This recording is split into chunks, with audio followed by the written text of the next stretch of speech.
So, over the past few days, you all have found yourselves in the town of Deerblind, in the nation of Sylvan. Deerblind is a small, forested community. This is where you have agreed to meet the Abjurer, who will be your guide. It is, as I said, a small village, sort of sparsely populated by hardworking but merry villagers, human, halfling, and a few of the sort of unique sylvan species, like there is a furbolg who lives on the edge of town. For example, it is a couple of days until you are set to meet the Abjurer at the end of town, at the edge of town. So, how does everybody spend their time? I'll go ahead and start with... I'll start with Ashley. No, please because don't. I'll start with Chris. Thank you. Okay. It's a very free-form town. Okay. Well, what is in this town? Like, is it just like everything you would expect to be in a town, or Pretty much everything you would expect, although on a relatively small scale, as there are only a couple of hundred people in this sprawling woodland community. Okay. Sheesh. What would your character be doing with their time? Are we just presuming that all of our characters have arrived like together at the same time, or? Actually, I was presuming that they would be separate and they would be meeting up later on. Okay. Well, you haven't really given me a lot to go on so far. That's it. Yeah, I'm doing that on purpose. I'm throwing you out the door and seeing how you fly. Okay. I'm not a bat, I'm a goblin. Does this town have like a local library or something? Yes, there is a small library. Then my character is probably in there studying books. Mm-hmm.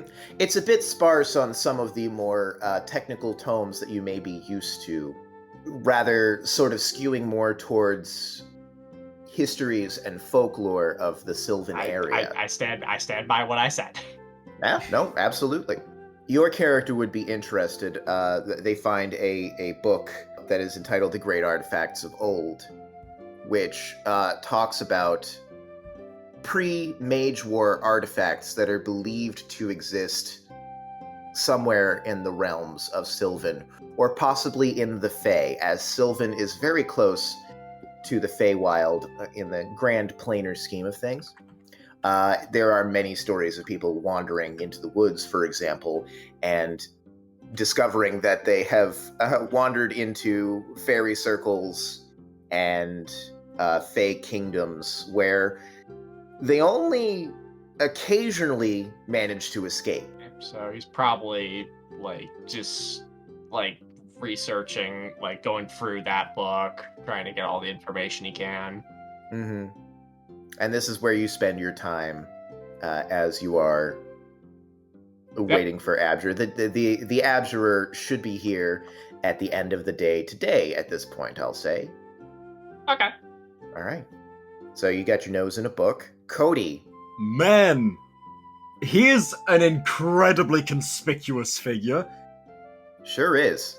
Incredibly conspicuous figure. Any, person that has either eyes or ears within, probably, a mile radius probably knows that this guy is in town. Yeah, you hear the whispers behind you. One farmer says to one woodcutter, "Oh, did you see that guy?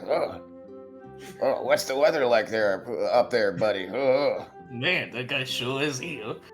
That guy sure is here. Wow. Mostly because this person, even though, with furbolgs and stuff, they may be used to folks that are a bit on the larger side. This person seems to be, it's difficult to get an exact measurement, obviously, seems to be definitely, boxing in the area of, 8 feet tall. Oh, jeez. Pushing the limit of the medium-sized category. As Goliaths usually do. And quite a bit broader than your average, than certainly the furbolg in this town. Definitely 100% built in a way that would not betray his height.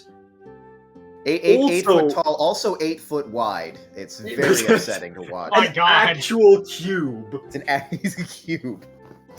Just a big old cube of Goliath. All right, what's he doing with his time aside from very definitely existing in this space and being here and being recognized as being here? I mean, I was gonna say, he's also wearing heavy armor, and you can very clearly see a large polearm on his back. You could definitely see him and hear him. People are in the other end of the village, and they just hear the sound of like pots and pans coming down the stairs, and they're like, "Yep, he's on the move." He's coming. How does he spend his time waiting for the day that the abjurer will meet you at the edge of town? Surprisingly enough, he asks around town a little bit, tries to make some connections here and there, nothing like really big or long lasting, just tries to get to know some of the people, introduce himself, and then spends a lot of the time in whatever would be like the most socially acceptable place for a stranger to hang out, so most likely some sort of a tavern or Yeah, probably an as inn. cliche as it is. Yeah, a tavern. Tavern or an inn, just the most like socially acceptable place for a stranger to hang out, really. There is a tavern called the Wood Witch's Head, which is a callback to an old folktale, which Chris's character has probably read at this point. But yeah, it's a musty and kind of like it smells of sawdust and leaf mold, basically. It's a nice place. It's good enough. The ale is woodsy and homemade, but quite adequate for your purposes. And yeah, you're just chilling there, occasionally perhaps striking up a conversation with some of the other tavern goers and the tavern keeper herself. Actually, can I get a charisma check from you really fast? I just want to see how they yeah. Yeah, sure. Okay. Let me just check something. There's a... God damn it, I just noticed something. What's that? There's a very solid chance that carrying my equipment and stuff, especially when we start carrying a little bit more, I, myself, with nothing else, just me and what I'm holding, can no longer stand on a Tensor's floating disc because I fucking Oh bust my God, open. it's that much? Yeah, I- yeah. He's built a beef stick here. To be fair, it's Tensor's floating disc can't hold that much. It's quote unquote only 500 pounds. But I am carrying a weight of 12 pounds, and I'm pretty sure I'd get encumbered if I go a bit How above much? that. How much am I carrying? How much am I carrying? How do you check I'm encumbrance? 11. 11. I'm carrying 11. You're carrying How do you 11, check yeah. I'm encumbrance? carrying 74 pounds and I have a carrying capacity of 600. Wait, how do you God. check carry capacity? Hold on. You click on weight carried. Ah, thank you. Hmm. Ah, there you go. Carry capacity of 90. Carry Nice. capacity 70. Nice. go. How do you have hold on. Goblins are solid. They're small, but they're solid. So Dense. Okay. my character might not be very strong. I doubt he's weaker than me, right? Bet. I mean, he No, must wait, be if I'm now it's 20 concerned. pounds lower. Are you dying? We will Uh, see. Charisma, right? No modifier or anything? Can you Yeah, lift just a regular yourself? old charisma. Actually, I just realized it wouldn't make a difference. I don't think I have a single charisma proficiency. Yep, we're a long way away from Leighton. No, we're not! Oh wow! That's a 19 minus 1, my boy. Yeah, no, you make friends. Everybody, you're like the talk of the town. You know, you don't get into it too much with anybody, but you know all of the things to say. Like, oh hey, Mondays, right? And everybody's Nice like, oh, yeah, shoelaces. Nice. Did you, Everyone's Nice like, yeah, I love that shoelaces. guy. did you get the I Love stole that them guy, from I the love president. that. Yeah, you know all the things to say, and yeah, when eventually you leave to go meet up with the Abjurer, everybody wishes you well on your future adventures. So Okay. Okay. There's a player I'm missing. giving Ashley a chance to by speaking very slowly. So, what give me a does your character do in the time that they are in Deer Blind? Sorry, I was texting a Russian man. I'm sorry? I was texting a Russian man. Testing a Russian man? What? I was testing him for his Hebrew. I was putting him through the trial. Anyway. Okay. So, we just spoke about an incredibly conspicuous character, did we not? Yes. Well, here you have an incredibly inconspicuous character. Aside from the fact that they are a goblin, which obviously is somewhat unusual to see in most places, for what I can assume, she almost takes note of not standing out. She kind of moves around, moves between crowds, doesn't try to like talk to anyone that much, and the thing she'd be looking for here is anything that is shiny, Okay. jewels, or anything of that variety. Not to steal them, but to buy them, obviously. Well, this is D&D. It might not be obvious, actually. No. Very obvious. I'm no criminal. What do you think? What do you take me for? How dare you? So there is a local jeweler shop. It is run by an elderly dwarf woman. She kind of notices you hanging around, which is a little bit of a weird thing for a jeweler to notice. I think probably jewelers, more than a lot of people, are very like taking stock of the newcomers around them. Yeah, I can only assume that. This 3-foot, somewhat well-dressed goblin, actually, is mostly just looking through rings. That seems to be her main priority of sorts. The dwarven proprietor asks if they can help you with anything, or if you're just looking. Do I whip out character voice the first? Am I the first to do it? Do I do it first? If you wish. Like I said, this whole scene is basically to be like whatever it is that you want it to be. You know, just kind of a character defining sort of like little scenes there. Oh, do give me a second then, because I haven't done it yet. While Ashley does that, I took great note to make this character's voice different from Leighton's, because I already feel like I'm stepping out of where I usually would go by playing a Goliath like twice in a row here. However, the problem with trying to make sure that he sounds different from Leighton is that I don't remember what Leighton sounded like. Leighton was down home. He had like a sort of like a southern twang. But other than that, a pretty like standard voice to what I'm doing right now, right? I'm remembering that correctly? Yeah, like it was Okay. basically you, but doing a little bit of an accent, and the amount of accent would vacillate from moment to moment. Yeah. That sounds like my southern accent. Okay. Yeah. I vaguely knew. I didn't remember if I did the accent. I kind of remembered that I had like, you know, the sort of like very boisterous, but still pretty close to Like one of my comfortable authoritative, speaking yeah. voices. Yeah. Yeah. Sorry, the Russian man. I like to imagine. Excuse for everything now. It's gonna be like, oh, you were late for work today. Sorry, I had to see a Russian man. I had to text a Russian man. You don't have to give me a Text a second. Russian man. It's They're not like, well, like you a should have been text Russian to work. It's not like a text message. I like to imagine. It's like an actual physical person that's trying to Yeah, break he into her keeps house. coming into my room. He's in the window right now. I'm trying to keep He's him out. looking at me. He's Yeah, drawing like, a finger it's- across his throat as he looks at me. That's he's holding a bag of lollipops. What is he? God.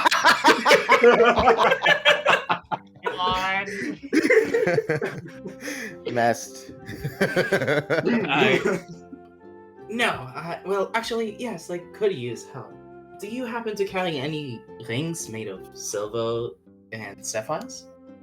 Well, I suppose I could take a look in the back. I don't think I have anything like that on display. Absolutely outdoes me.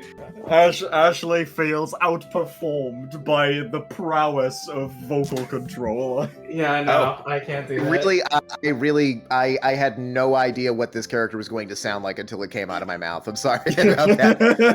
Yes, I'll just take a peek in the back. Well, you just stay right there. And she kind of keeps her eyes on you like a little bit suspiciously. What? Is this a dwarf or a hag?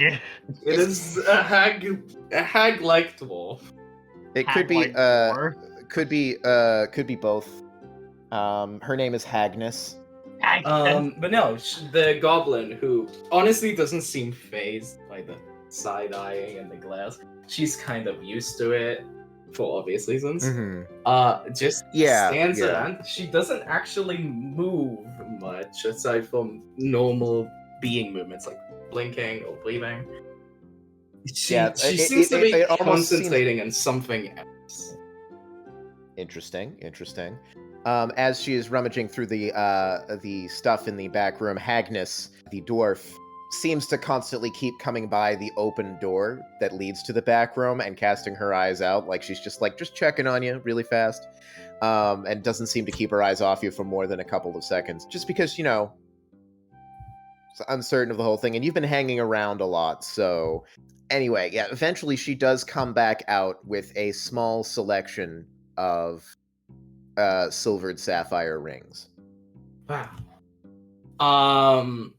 The goblin girl kind of like looks at them. It only takes her 1 second before she looks back at the woman. So, out of these, which one would be the cheapest, would you say? Well, we've got this one from... got it from an estate sale a few years back. Old friend passed away very suddenly. I could probably part with it for a simple 8 gold. This, sapphires are worth a little something. Can you describe the ring for a second? Yes, this one's probably one of the smallest of the small sampling that she has brought out before you today. And there is a single rounded sapphire, round cut sapphire that is embedded within it. It's not the most impressive ring, but you did ask for the cheapest one. It's a simple silver band. Would you mind if I take a look at that? No, certainly. You try it on. We have a try-on policy. The little goblin girl takes this ring and kind of like moves it in front of her face. Her eyes seem completely focused on it as she's like flipping it around. And then she goes, "Are you sure this is silver? It probably is some sort of alloy at the very least. 8 gold seems a bit much, don't you think?" I suppose I could probably bring it down in the name of making a sale. If you want to, you can make if you're interested in trying to lower the price, you could probably do a persuasion check. I always forget what persuasion is called. I keep calling it perception. Do I have the sheet in here? How does it work? Do I just roll? I haven't imported sheets or anything, mostly because I don't really know how to do that, but I can provide it so that you do have a sheet. I don't mind if you roll. No, I just needed to know if I needed to put the modifier myself. Is this right? Is that 14? 14. I suppose it has been sitting on the shelf for quite a long time. Perhaps I could bring it down to 6 gold, 5 silver? Yeah, it does look like it's been on the shelf. Wow. She just kind of blows on it really fast and a little puff of dust comes off of it. Was that the woman's doing? Yeah. Like, oh my god. Sorry about that. No, it's fine.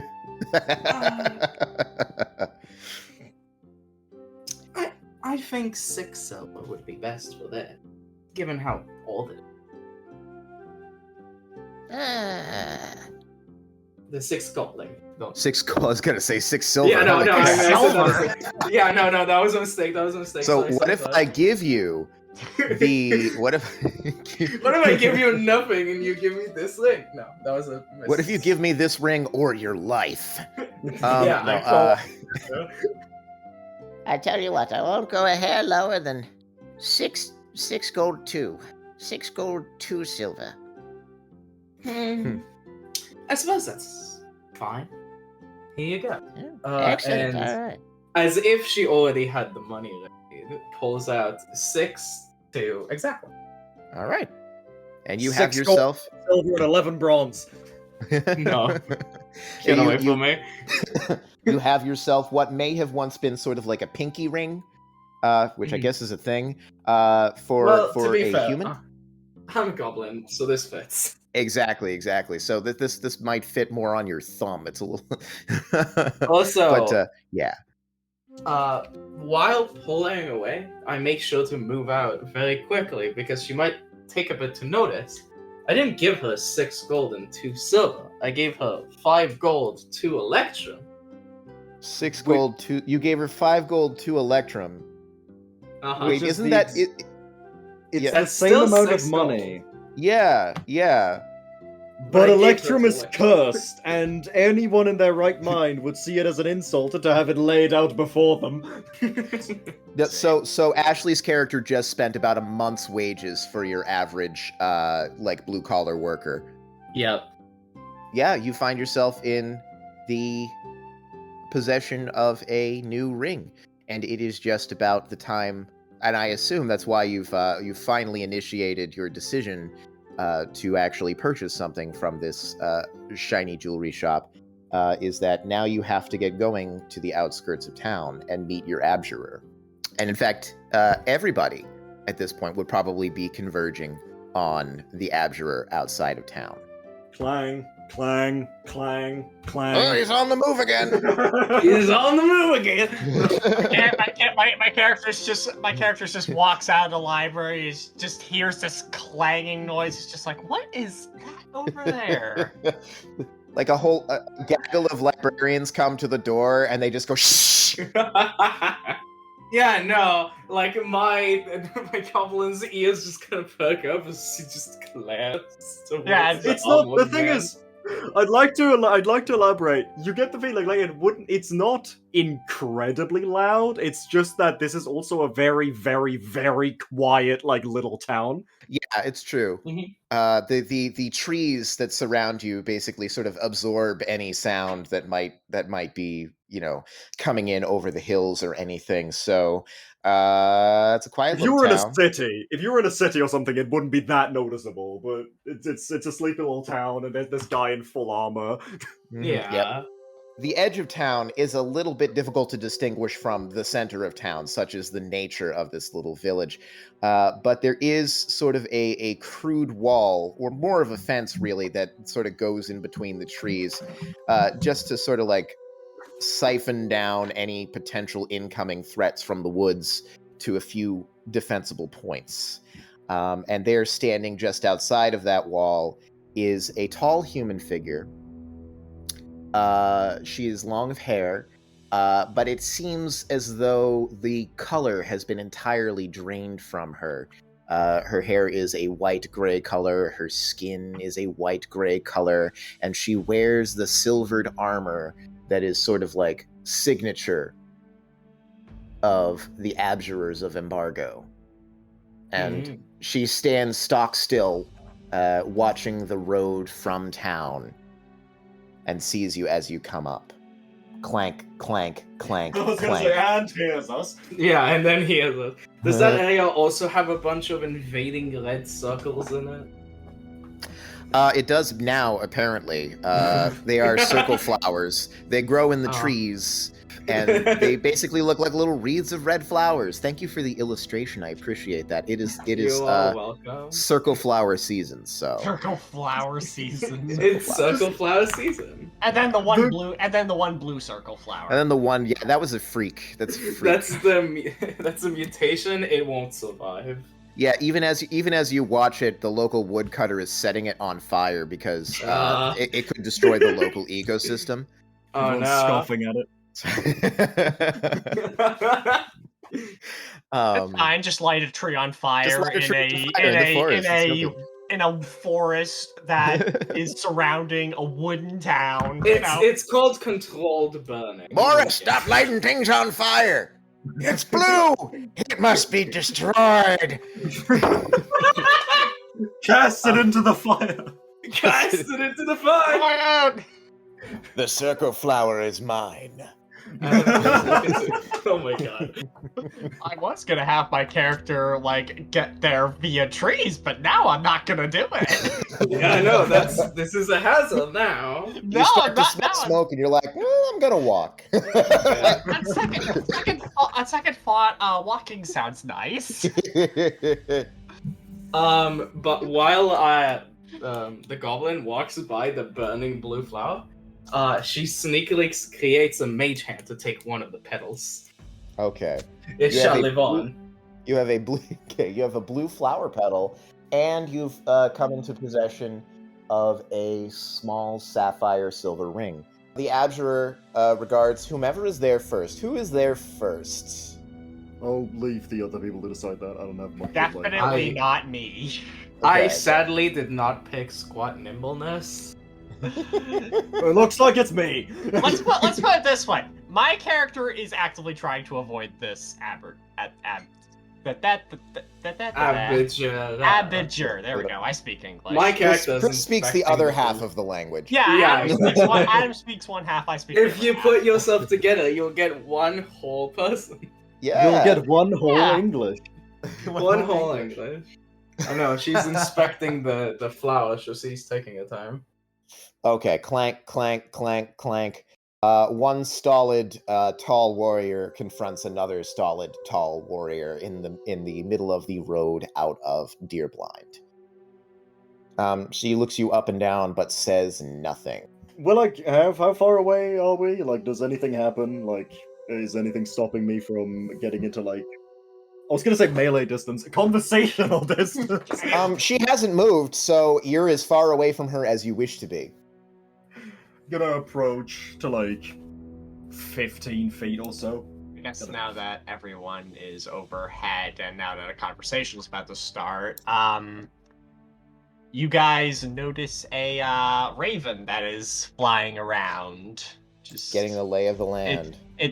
I assume that this conversation is going to happen near a bunch of trees, since Yeah, Sylvan- no, you guys, it's deep forest, so Then yeah. the raven just like perks down on one of the tree branches out as far enough where it can still see, but like also far enough where it's like inconspicuous.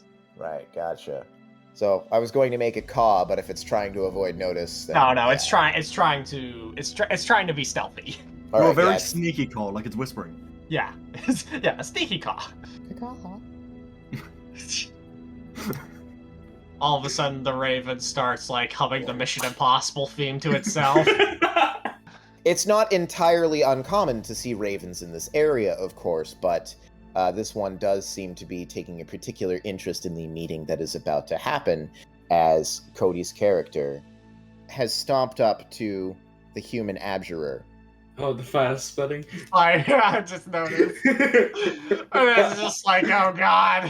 It's fine, it's Oh, fine, it's no. fine. It's fine. Controlled burn. Controlled burn. We're fine. We're all fine here. How are you? Nice. You notice the thing in the bottom? Yeah. So, kind of just standing like 15 to like 20 feet away, Uh-huh. just standing there, hands on his hips. He goes on to arms crossed, and looks down at his hands. Goes to put them in the pockets, but Zama doesn't really have any. Looks around, clears his throat. Nice armor. Thanks, it has pockets. Oh my god. The abjurer, I'm going to tell you right away, is not going to start the conversation with you. That's kind of She just stands and stares. It's almost like a Wild West standoff right now, except Yeah. one of the parties is being a little awkward about it. So we're just gonna have 4 characters here who are just like Uh, not gonna talk. Great. No, I'll talk once he talks. I was gonna say, like, after a little while of like looking around, looking back to the Abjurer still looking. I haven't done this voice in a while. Man, tough crowd, huh? Am I to presume that you are Laz? Well, I mean, technically it's pronounced Laz, but yeah, that's me. Noted.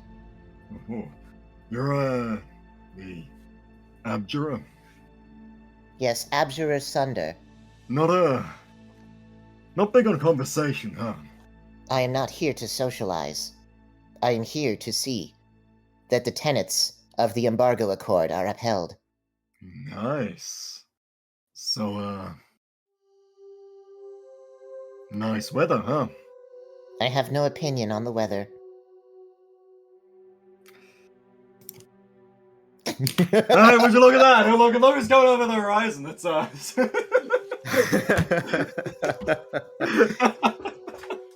So yeah, this rather painful lack of conversation happens. Are you stealth gobbing? Ashley, is your character stealth gobbing? No, my character is Gob approaching. Gob approaching, okay. The secret maneuver, Gob approaching. She... okay, I need to... she's, like, actively guarding the way. Guarding, just kind of standing there more than guarding, but seems to be watching with rapt attention the pathway in from, or pathway out from the center of town. Well, Lil Gobo is going to move past the armored giant, Mm-hmm. which I think she gets up to his knees at best, right? At best, yeah. And kind of flash the glowing necklace she was keeping under her clothes, like pick it out low at Sunder. All right, the eyes flick down to the necklace, and then flick back up to your face. Ah, you must be the one known as Shine? Yes, that's me. I see that you have experience with the Abjurers. Indeed. Very well, that will make things simpler. And she passes. Completely ignoring the Goliath. Hey, so I'm So am I... Was that addressed towards Shine? yeah. Oh! Shine! Cold shoulder. Cold shoulder. Cold shoulder. You've been cold shouldered by Shine. Sorry. Take 1d4 sucking. You fucking idiot! I use Stone's Endurance. Stone's endurance on the I can keep popping Stone's Endurance charges, and as long as I have those, I can be in any awkward situation. I can brave Twitter with my Stone's endurance. Oh my god. Flexing my brain against the incoming psychic assault. This is my goblin. Do they bite? No, but they can hurt you in other ways. Leaves. The goblin just walks away. The man who was introducing the goblin cries a little. I do believe that there are others that are being waited for. I would not wander far. She stops. She is now standing on the other side. She doesn't keep moving, but she also doesn't come back. And everybody is now standing awkwardly, waiting for She doesn't even... character. To be fair, she doesn't even Nice, seem to notice that this is an awkward situation. She's just staring at the trees. This is a really awkward situation because you tried to strike up a conversation and now everybody's just standing like 15 feet apart from one another, just not saying anything or moving. It's Yep. like now here comes the main character in the video game to actually like press A and start a conversation with you. Yeah. If that's supposed to be my character, I'm telling you now, that is not happening. Apparently it is. So Apparently it is. No, it is not happening. I don't claim to be the best blacksmith in Whiterun. Aelin Greymane's got that title. All I'm asking for is a fair chance. Do you come to the Cloud District very often? Oh, Of who am I course. kidding? Of course you Of don't. course you What's do. it do? Which was like the most unwarranted freaking line of Unless he dialogue. was just an asshole. Especially to hear 10 times a day when you're in Whiterun. But anyway, Which, yeah. an So, by the way, he doesn't get around to the Cloud. No, he doesn't. I'm sworn to carry your burdens. Sorry. Okay, so The I Lydia. guess yeah, Chris, go ahead. I guess at this point, now you guys just see a hooded and cloaked figure about average height, just walking over to you guys, trying not to not minding anyone's business, just trying to walk by. Just basically trying to be as inconspicuous as possible. Yep. You mysterious hooded stranger your way into the periphery of... I didn't say it was working. No, yeah. As you approach, you can see the Goliath looks almost hopeful. Yeah, the Goliath turns around, clank, looks at you, clank. Ambient clanker. One of his I feet. guess you guys cannot see his face because he's trying not to draw attention to himself. I was gonna say I can give a slightly more descriptive, description of the Sure, character. yeah, When yeah, people please actually do. because now the people actually see him. He's not wearing a helmet of any kind or anything. You know his size already. You know he's really big in basically every dimension. He's wearing armor, specifically for anyone who knows anything about armor, it's splint armor. It's got these kind of interlocking, strips of metal that look specifically they look kind of worn but well taken care of, and they're specifically kind of designed to deflect incoming blades and such. As for the actual face, it's definitely a Goliath. He's got the kind of black, almost tattoo-like markings on his face.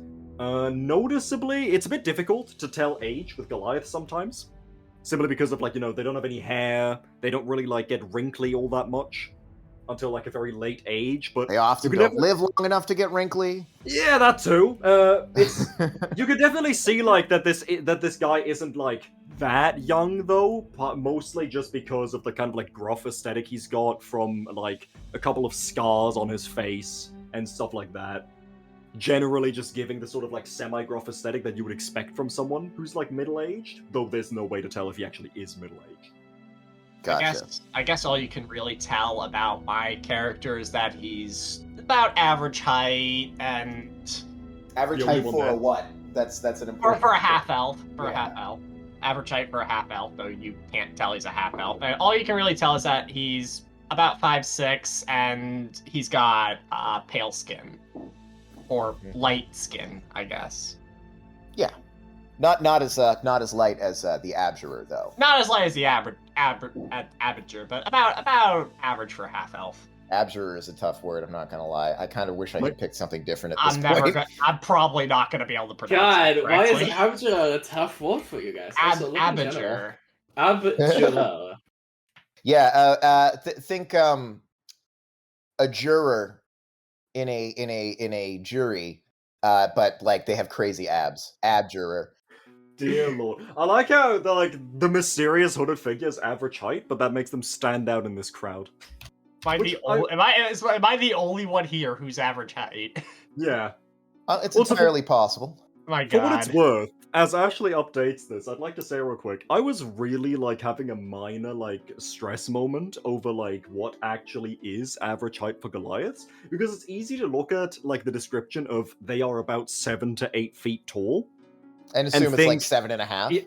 It's 8 foot is the tallest, 7 foot is the shortest, but if you look at, for example, how it works with humans, they say that humans are 5 to 6 feet tall.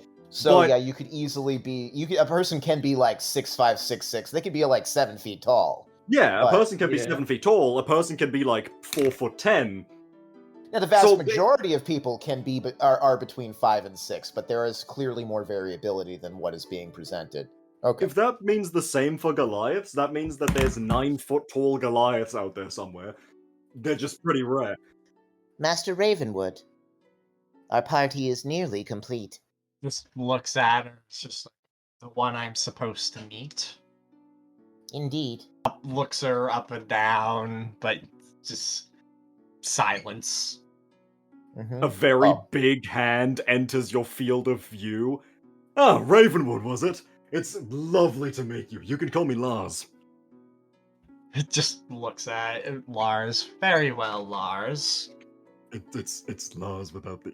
Never mind. Lars. It lovely to lovely to make your acquaintance. It looks like he's very hopeful at this. Is this somebody who's talking to him? He's he wouldn't be as excited usually, but considering the circumstances, very excited. I suppose you can call me Telrin. Telrin, I'll try to remember. Right. Lars, Shine, Telrin Ravenwood. Now where is and you hear like suddenly like a crushing and a cracking of undergrowth as something is sort of moving through the woods towards you. Everybody sort of turns and looks into in that direction, and suddenly, with like leaves and sticks and stuff sticking out of the joints of his armor, a young dwarf, ruddy of face and black of hair, stumbles out of the bushes. Hey, wait! I'm here. Okay. Oh gosh. I'm sorry.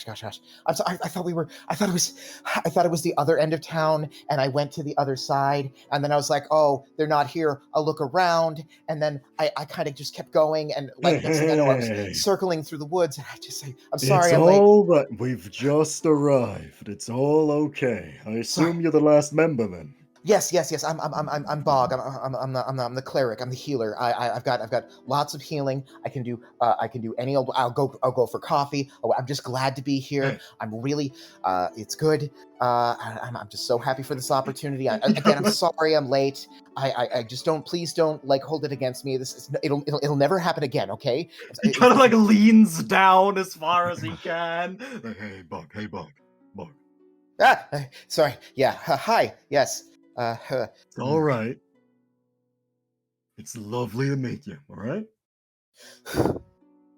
Yes, it's good to meet you too. Like I said, I'm Bog. Bogwood Strongarm. It's a family name. My arm isn't actually all that strong. My dad wanted me to go out for the football team, but it just didn't end up working out and everything like that. But Strongarm, yeah, Bogwood Strongarm. You can call me Bog. He does kind of have goblin energy, but no, he is a dwarf. He does. While this dwarf is like rambling on and panicking in the distance, Shine just kind of turns back to look at the tree she's been looking at. Mm-hmm. Okay. You mean the one that's on fire? No, she's been looking out into the trees past the wall, not towards the one that was on fire. She just kind of like ignores that. Yep, that's fair. Very well, if there is no further business, And her eyes narrow. pleasantries, then perhaps we had better make our way. Come, let's go. It is 3 days to the Valley of Macros. Telerin just starts questioning his life choices. Wow, I think that's a record amount of time to make it into the session before someone questions their life choices. Yeah. That's Very actually good. pretty good. So far, what Telerin has seen so far is Yeah. a member of the something I can't pronounce. A member of the thing that you can't pronounce. Abjurers. Yeah. Hey, yeah, you got it. A goblin who seems to be in cahoots with said abjurers. A overly friendly Goliath. I don't even know what to call dwarf. And a town that is starting to catch on fire. If you think that's something, then wait till you see what happens next. Someone, while on the topic of questioning life choices, there is one member of the impromptu traveling party that the large Goliath has not introduced themselves to yet. They tried, but you know what they say: "Fool me twice." Mm-hmm. As they very carefully, he walks up to the goblin. Uh-huh. And at this point, I think you guys are probably walking down the trail to the north, as the Abjurer has just kind of, without a word, sort of like started walking without really caring to see if you're following. Yeah, the goblin did as soon as saw the Abjurer pass her. Okay. Yeah, so you guys are walking now, and I guess Laws is probably just sort of like trying to sidle up to give this another go. Which shouldn't be too difficult, considering everything. Considering catching up to the goblin. Well, yeah. I mean, to be fair, squat nimbleness is a feat that goblins can have, so you'd assume they have 25 feet, right? No, they have 30. Yep. Goblins are pretty. Their legs just move faster. She's pretty goblin. It's good. I'm talking about average walking speed. Yeah, no, it would take you less steps. My legs are as long as your body. So. Yeah. Just like literally, yes. He's kind of sauntering up. You can kind of hear like clang, clang, clang, clang, Clank, clank, clank, clank. The goblin seems to be looking at some sort of book she's holding. So, How do you defend? No, Roll initiative. does a 19 Oh, hit, does a 19 hit your AC? Yes. Yes, definitely. So, As soon as you like open your mouth and utter a sound, she just kind of closes the book and turns to face you. Which turns to face you means turning around as much as it means looking to the sky. yeah, there's multiple axes of movement. And then she just goes, "Need something?" oh, you wish to master the arcane art? Finest steel in all of Skyrim. No, all of Tamriel. Spells and incantations for those who can cast them. Looking to protect yourself or deal some damage? No, it's just, you're the one person I haven't introduced myself to yet. Oh, yeah, I suppose that is correct. And then she looks back down, away from him. Well, since we're going to be traveling together, I assume that I should get it out of the way. My name is Lars. It's a pleasure to meet you. I go by Shine. Extends out his hand. I don't think anyone has shaken it so far. I don't. She, while still looking away, you notice a very slight glance in your direction as you extend the hand, and then a small twiddle of finger as a mage shakes your hand because her hands would get crushed. Crushed, and also like I feel like just looking at the size, like you have to like, well, yeah, you guys would have to like. She would have to reach upwards, and he would have to bend. He would have to bend a bit at the waist, which would be a little bit difficult to do while walking, I think. Yeah, so you're like mage crouching almost. Yeah, mage hand. All right, so there is a mage hand in your palm right now. He's kind of like, he's like minorly weirded out by this, like not to the degree where he's like. You can hear grossed out or anything. behind you. You can hear Abjurer Sunder scoff at this flagrant display of magic. Talrin takes note of this, just is silent to himself. Mhm. She'd look over to Sunder, just kind of full on ignoring Laws again. Forgive me, he's a bit too large for my capability. Under the tenets of the Embargo Accord, Mage Hand is admissible. And that's all Sunder will say. Sunder disapproves, but the stance that she is taking is you're allowed to do it, so. She could jump up and like use his arm. Like, Jump up and high five him. Jump up in the air and freeze. Yeah! Yeah! She could climb him. She could. Scale him like a tree. That would feel very strange and out of character given the way that you have characterized her thus far. Yeah, but I'm not saying she will, I'm saying she could. Absolutely. By the way, is anybody watching her as they walk after this interaction? After this, Tellerin is. Talon, you know the book she was holding? Yeah. You were watching her for a bit. Then you watch a small flick of her wrist, and the book is gone. She seems to actively hide this action.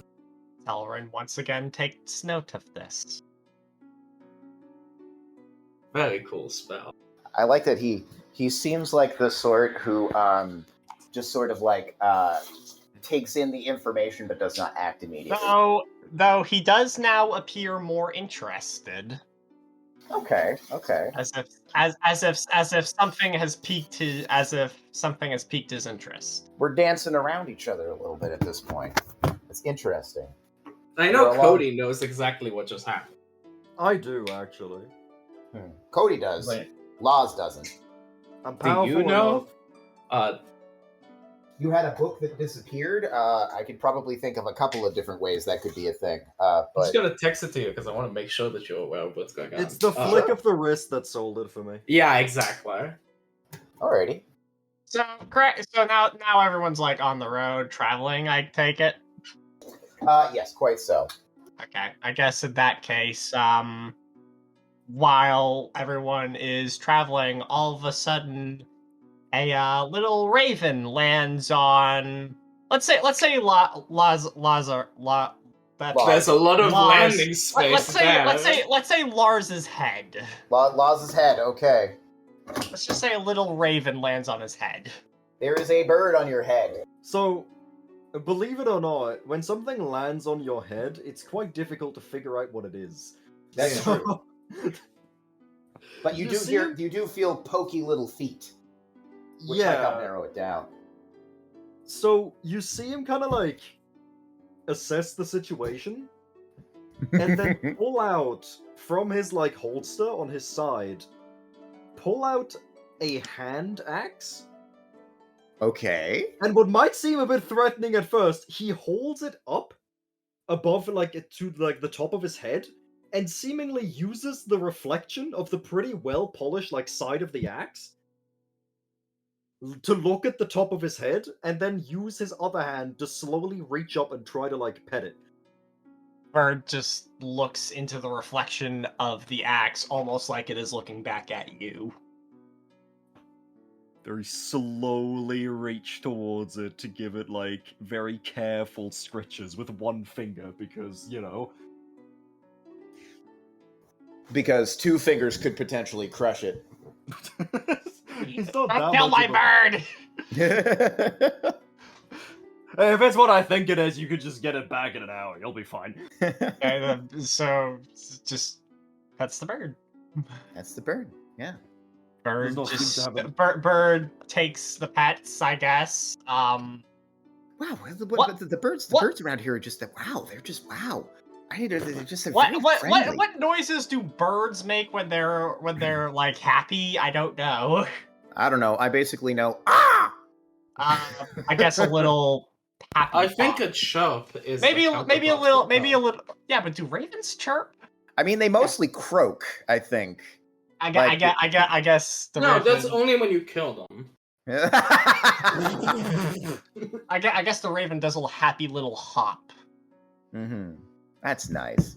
See, at least you have your familiar to be like friendly. Mm-hmm.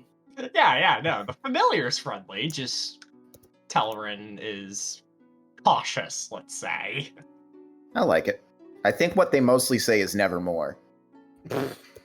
Hold on. Caw. That's a very flirtatious raven. Caw. Oh god, please cease. Regret my life choices. Please dismiss your... Oh no! All of a sudden, the raven Explodes. breaks reality and starts pecking Adam's eyes out. Whoa! Stop it! Evermore. What is this raven doing here? How did you do that? I was going to say never more, but looking at you, it's more of a never maybe. I have such a strong, unique hate for you, my friend. Raven, Oh my god! Raven pickup lines is what this is. No, please. Oh god, no! Can't be. Oh my Ashley God. knows this. I have the uncanny ability to make pickup lines out of any like situation imaginable. It's always horrible. Yeah. Well, I think pickup lines in general, as a concept, are kind of horrible. So Yeah, no, I very hate true. it. I hate it. Yeah. As somebody who's a woman on the internet, yeah. No. somebody who's a woman on the internet. Who is a woman? I'm a woman in multiple general, women. but like There's- people don't get to see or hear me. There's true. multiple women bundled up in Ashley. Women on the internet. When you are Yeah. a woman on the internet, you are plural. You are basically It's me, Chad. All In the- women. as a wise woman once said, "I'm every woman." No, Yeah. no. It's that one. It's that one comic where it's like, why don't women talk to me? It's me, Chad. All women. You are the only one who can see us for what we truly are. Join me, Chad. Wow. Join the hive mind. Well, this escalated quickly. All you did was have your raven land on I a just Goliath's wanted head. my bird to land on Lars's head. No, too late. So the next few days of travel proceed uncomfortably. Bogwood, strong arm, yammers constantly and nervously and requires a lot of reassurance. Sunder says very little, but casting eyes around disapprovingly whenever magic is cast. I suspect that Shine continues standoffish. Telrin She continues contemplative. The more you say around her, I'd say that it would be easier to describe her as floaty or like just not grounded rather than standoffish. Like she's clearly not paying grounded. attention. Okay. So just sort of. Okay, yeah. I should mention the bird does not get off of Lazar. It just stays there. Laws. Laz's for head. It for does example, not get. Consider the laws of the land. Okay. In fact, I'll use that. after 2 days of travel, another bird. Now there's just the multiple bird ravens. the bird does not get off of Lars's There are now head, 2 birds as on Laz's head. as if it is almost like studying him, but Interesting. seems more like friendly, I guess, than Telrin does. Yeah, so Bog is ranting, Telrin is raven. Okay. God, that was a Telrin really himself bad is not actually doing anything. He's just walking silently. Yeah. Shine is just staring into the distance a lot. Occasionally taking glances at his new traveling companions. Now I'm interested, how much of this is actually just like you, Chris, narrating what the Raven Familiar is doing, and how much of it is Telrin sort of instructing the Raven to do this to observe the result? That is a good question. Something that we may not know, which is fair, but... Yeah. So, he is occasionally giving the Raven instructions, kind of to see how Laz will react, almost. That's fair. You know, he seems like an intelligent person who is trying to sort of judge the intentions and personalities of those immediately around him, and I think that makes a lot of sense.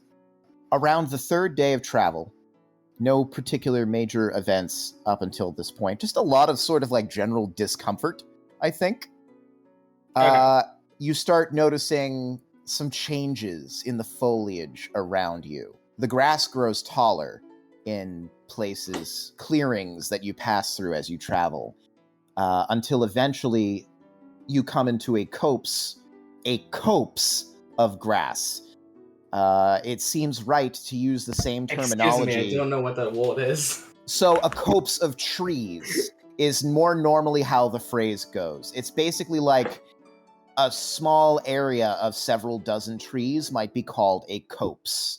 Like multiple copses make up a forest. But we are using it here to describe the grass because it towers over your head dozens of feet. You have started entering into an area of strange biology. As you look, you can see small red creatures, almost crab-like in how they move. These are spider mites. Yeah. Spider mites are, in fact, in real life, barely visible to the human eye. They are extremely small, about the size of the head of a pin, and bright red. These are the size of small dogs. And they skitter around, they chew on rotting leaf material and old blades of this monumentally sized grass, and they don't seem to pay you any particular mind. But you can tell that you have started to enter an area that is just simply different from the other areas. And as you come to a clearing, this strange, massive-sized grass now having, like, almost overtaken the trees, so that you are now wandering through grass instead of a forest. As you come to a clearing in this, you see, rising up against you, the walls of Macros. I've never been here before, but I've heard of this, says Bog, as sort of like, his nattering has been sort of like a constant background noise that you guys have probably started to learn to tune out. But he speaks up and he says, I've been tuning him out all this time. Yeah. So basically, what I heard happen is that like 1,000 years ago, when the gigantification event happened, basically it was this tiny area, just like the wizard's workshop, and the area immediately around it suddenly grew up to like this enormous size, and huge. And then suddenly, all that meant that all of the land around it, like there was a village there, and there was woodlands, just sort of compressed massively and just like exploded outward, and it was almost like a seismic, like volcanic event and everything, blah blah blah blah blah. And so this is like what's left of the land that was around Macros at the time. It's just kind of like this massive wall that nobody could get past for hundreds and hundreds of years, because it just compressed outward and just like built up, and like this like how mountains are made and stuff like. And he just kind of keeps yammering on a little bit about that, sort of about the natural history of the area of Macros, sort of explaining what it was. The impression that you get is that you are now seeing this enlarged grass that has since spread from the Valley of Macros and into the area around the countryside around it. There is a pathway, now sort of well-trod, where once there was not before. Sort of started out as a game trail, but now it is a solid pathway that you guys sort of meet. It sort of curves around and then heads straight north into Macros. And you guys who are heading north from Deerblind meet this path, and you start walking along it. Can I do something out of curiosity? You absolutely can. Can Lars just kind of like brandishing the like hand axe he was holding before, just while they're walking, go up to like the side of the path where like the gigantic blades of grass come out of the ground, and just like swing at one, like trying to cut it? Yeah. Does it cut? It does cut. It is very tough. It's not quite as tough as wood, but the blade of grass is probably inches thick, in addition to being several feet wide. Shine kind of stops beside him. She's very intently watching what's about to happen. Talrin does the same. Now, how far into this do you want to get? He's just doing it with like a blade of grass, and like he catches it afterwards, kind of like looks at it. You get the feeling just from observing this guy clearly doesn't have like enough scientific knowledge to understand what would happen if you just enlarged a blade of grass, but is clever enough to figure out that it might be worth noting things like, can it still be cut? How sturdy is it? So he's trying to figure out how this world that he has stumbled into works. Can I take a bit of a look at the insides, either at the inside of the cut portion or the one still standing, if it was low enough? Well, I mean, I understood that you basically made one cut and everything like that. Unfortunately, rather like a tree, a single cut isn't going to bring it down, but you do gouge a chunk out of the side and create like a thin line of cut across the front of this blade of grass, and rather instantly, a sort of like sticky, sweet-smelling, almost like a watery kind of sap starts leaking out from it, where you have made this cut. If Shine asked, he could like take it down and give it to her. No. She just wanted a bit of the inside. Speaking of the inside, is it possible to take like a water skin perhaps, or something, like a cup for my mesket, and take a bit of the sap? Absolutely, yeah. You catch a bit of this giant grass sap. Because I think what she wants to check at the moment is if it's still inherently magic in nature, like the sap and everything involving this blade of grass. Would that be a possible thing to determine using this? I would say if you do a high enough Arcana check, or if you have Detect Magic, you would be able to Since there disambiguate is, that. since Sunder is like right there, she very much doesn't want to do Detect Magic because that'll make it a bit obvious. So here There's a comes mosquito on my wall. kill it. 24. 24. Ha, gotcha. Okay, you do not see anything to indicate that what you are dealing with is still magic. It seems to be biological in nature, and the act that was done unto the ancestors of this grass some 1,000 years ago was something that modified it physically, but otherwise did not leave a mark. It is not a continuing thing. So what you're saying, this isn't normal grass. This is an entirely new breed, biologically speaking. Basically, yes. It is an entirely new breed. I will say that with a 24, you do know some things about this area that would help out from your studies of the arcane, as the Valley of Macros, the last few hundred years, is a place that has been of particular note in the arcana community. Give me all of the grass knowledge. Every single thing. So it is believed that it is not known, because the mage that perpetrated the gigantism event was working in secret. But it is believed that what the wizard was doing was trying to find a way to make spells like Reduce and Enlarge immediately permanent. Which, of course, would be a massive boon. As this was the Mage Wars, it was basically an arms race, so probably the mage had something destructive in mind when using this, although the precise details of it are not known. So it seems that to a certain extent, he succeeded in making his Enlarge spell permanent and a great deal more powerful than Enlarge Reduce is. Yeah, that's acceptable. But to a point where it backfired horribly and killed him and killed hundreds and hundreds of people who lived in what is now the Valley of Macros. It is said that their bones are deep within the walls of Macros. Final question. Yep. Go ahead. I just wanted to ask, if this thing is an entirely new breed of grass, just inherently, would it have any different copies when it comes to alchemy or anything of the sort? Could I tell something like that? Yeah, with a 24, yeah, you can pretty much tell anything you want with a 24. Yeah, you would know that it is basically functionally, chemically, the same thing as the grass that it was before it was enlarged in this way. Although it is considered to be a different species of grass, that's more of like a biological taxonomy concern.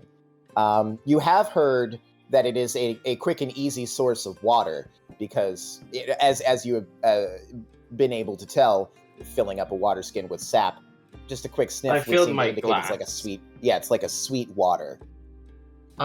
She would like take a small dagger and like get a bit more like into the glass, almost filling it, and then move up to the cloaked figure and offer the glass up.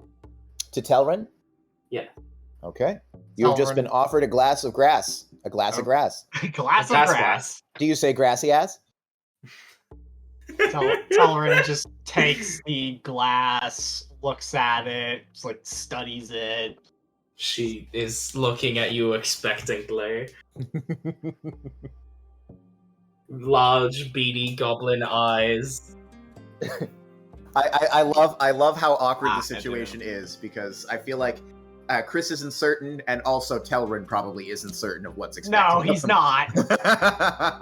Large, beady goblin eyes. Staring up at Telrin you. just a little confused, but also interested at the same time, takes out his own water skin and just like places it in the glass, just lets it absorb. Absorb, like you put the water Basically, into the water skin. basically he's taken the grass water. He's taking the grass water and putting some of it into his water His skin. water skin, yes. Yeah. And he just gives the empty glass back.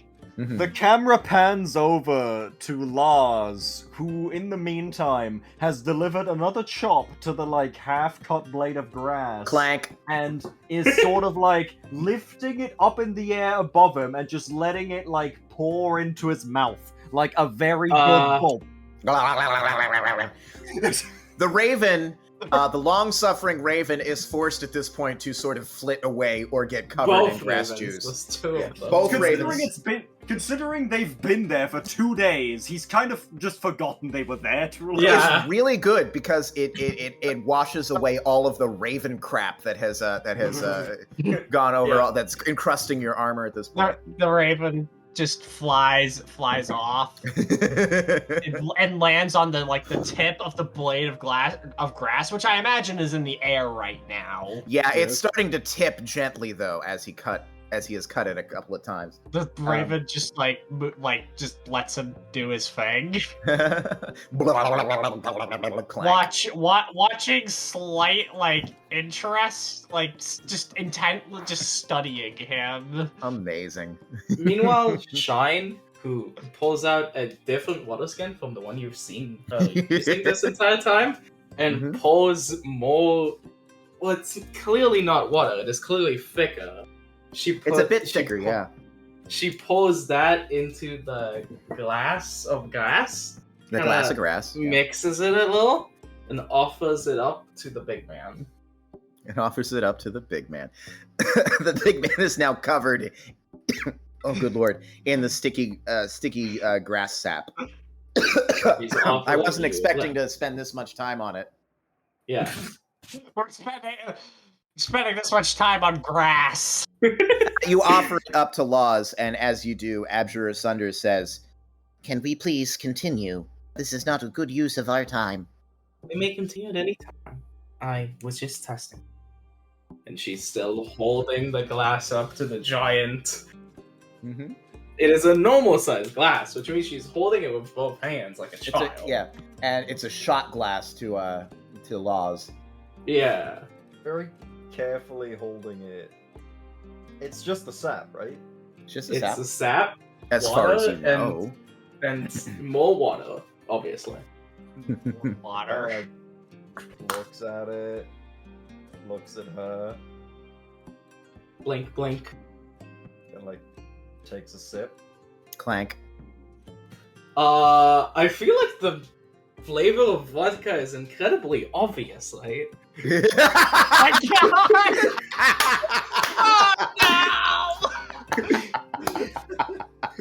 Woo! Strong water. She has practically just given you absinthe. Oh, my God, God. it's the Russian again! Ah. From earlier! Oh, man. How does he react? Because the sap is described as sweet, right? I was gonna say, I'd assume it's actually not that bad. That's the bad, Yeah. that's the bad part. Yeah, it's basically like sweet water, a little bit of bitter note, sort of towards the back there, because you are eating a raw plant. Yeah. People mix sweet stuff with vodka all the time. You got vodka with orange juice, vodka with Yeah.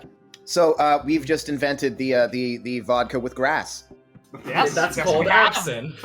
Yeah. That's literally just That's called the- absinthe. It's- Teenager bees would love this shit. No! They're smoking out behind the hive. God damn The queen doesn't get me. it. That's funny because bees actually have revolutions. They do? Oh, that's why Yes, I love they do. bees. Every day There's I'm a- learning new things about bees. There's a chance that a new queen gets spawned before the old one is ready to pass on, and then there's a revolution with some of them following the new queen and some of them following the old one. Yo, bro, you got the do? Shut up.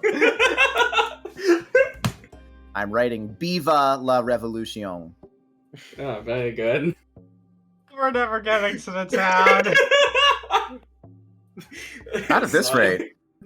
Spoiler alert, they did not make it to town. Not this session. Hi, it's Editing Adam from much later, once again. And unfortunately, Craig, the recording robot, crapped out about a half an hour before the end of session again. I think from now on I'm going to record in Audacity at the same time I record with Craig, just to cover any potential future losses, so hopefully this will be the last time that we are doing this. Anyway, the party continued down along the path to the town of Bucket until they began to notice sounds of movement. They took a peek and discovered a long line of giant ants, each one of them bigger than a horse, was tracking across the path ahead, carrying dead animals and bits of rotting vegetable matter, presumably off to some hive somewhere in the wilderness. Four even larger soldier ants guarded them as they moved. Telrin tried to put them to sleep, but unfortunately, while a smart plan didn't work, Shine hit upon the idea of using a slow spell on the soldier ants and some of the gatherer ants. This proved to be a little bit more effective, and the party was able to scamper across before the soldier ants were even able to turn and attack them. Although Telrin did get stomped a little bit as he went. Man, poor Telrin. The party was pretty proud of themselves for getting past this encounter, at least until they had walked a short ways away and suddenly heard yelling behind them. They turned and discovered that in the jaws of one of the gathering ants was a squirming and shrieking man, a human who had been scooped up by these ants. Well, darn, so much for that. And that's where we left the session. Like I said, hopefully this is the last time I have to interject like this, but we'll see. Thanks for listening.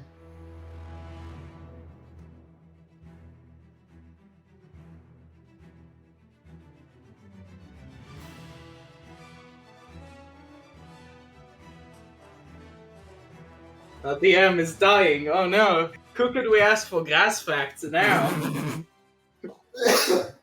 Oh my god.